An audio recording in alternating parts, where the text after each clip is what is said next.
दाल भात चोखा पो अंडा के भुजिया चखले बानी। दाल भात चोखा पो अंडा के भुजिया चखले बानी।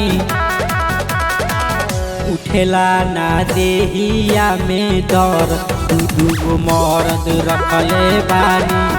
उठेला ना देहिया में दर दू मरद रखले बानी।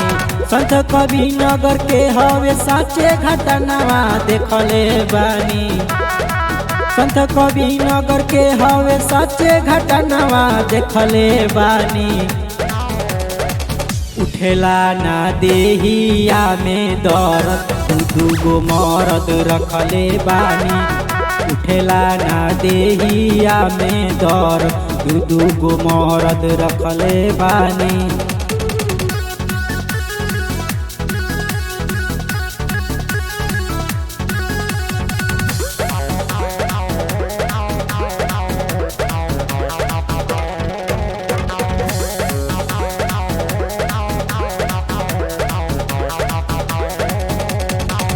बारह साल भइल नाही बड़का से बात हो।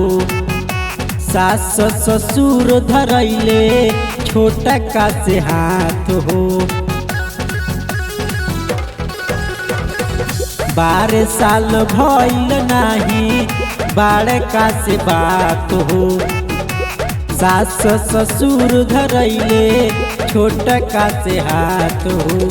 एही खाती दुनु बगल हम सटले बानी। एही खाती दुनु बगल हम सटले बानी। उठेला ना देहिया में दर दू गो मरद रखले बानी।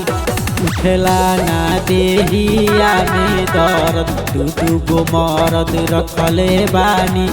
उठेला ना देहिया में दर।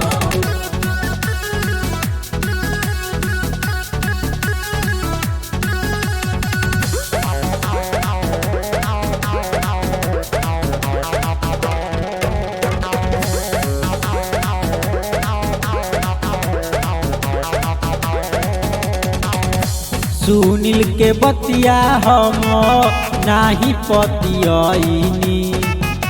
दू गो मरद रखनी बाला पछतनी। सुनील के बतिया हम नाही पतियनी। दू गो मरद रखनी बाला पछतनी। का हम बताई हो सखी दुनु बगल हम सटले बानी। का हम बताई हो सखी दुनु बगल हम सटले बानी।